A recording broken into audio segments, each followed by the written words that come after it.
of them are just staring at me. That's nice. Half of them are just going, is she, isn't she?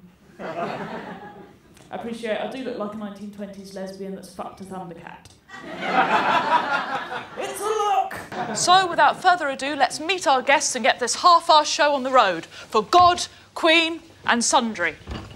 To help me today, I'm joined by Tesco value Jimmy Carr and a nice chubby lesbian, the award-winning Pat Cahill and the obsessive-compulsive communist Joe Wells. Thanks for joining us today.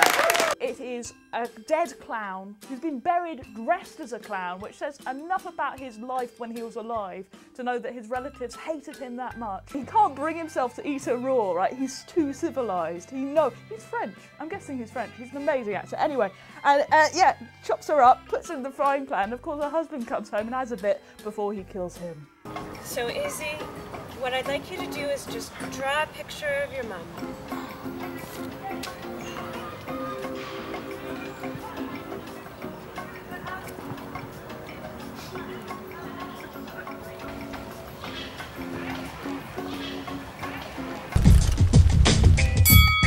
Ladies and gentlemen, boat scrotum frog. You heard right, scrotum frog. Even better than it being called scrotum frog, it lives in Lake Titicaca. Of course!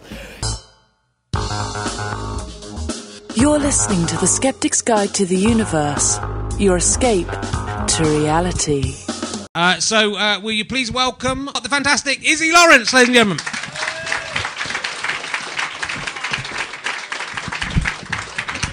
Hey! How are you? You're well. Excellent. This is the bit I fast forward in the podcast, so fuck it. By the way, my podcast is called Sunday Supplement. Yes. We just look at the papers. Yeah, so. you want to do a statement? That's right. Yeah. Cool. He's going to be chuffed. You remember that? Done. Okay, so I'm done. Well, yeah, done. Look at that. Hear that? Done. Yeah. Cool.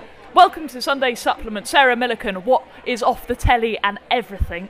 I should have done history. I like history. I like finding out little facts about history all the time. One fact I found out recently was apple crumble. You know, apple crumble actually invented during the Second World War. It was invented during the Second World War because we didn't have any eggs to make cakes and pastries. We didn't have any eggs during the Second World War because all the chickens sided with Hitler.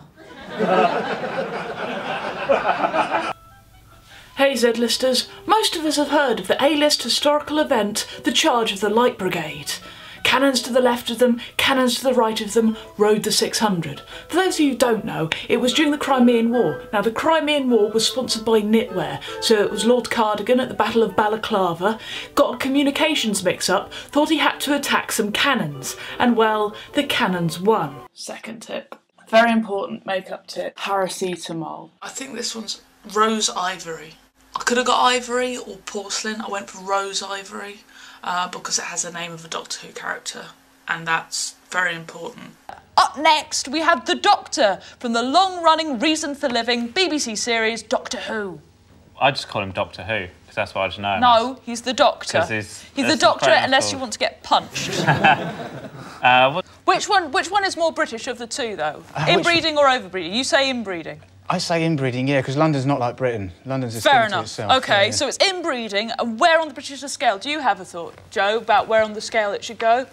I don't. I'm often told that I look a little bit inbred, and Well, you look like you're made of dough. Thank you. That is the nicest thing you've ever said to me, is it? Probably is, actually. Very telling. Well, we've got to make a decision: overbreeding or inbreeding. First to put the hands up wins. Yes. Okay, so it is. I do have one little gripe with you hipsters down here, right? Which is, because you remind me of my friends, because they all grow silly moustaches, and that's just the lesbians.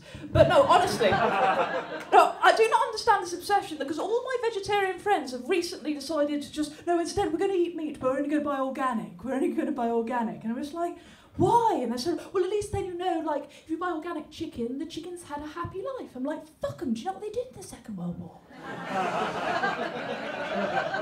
Also, just think about it. It's the wrong thing in our society. If I could bring a message to you, don't eat organic food, okay? Don't kill and eat animals that are happy. Eat the miserable ones. Thank you very much. Good night.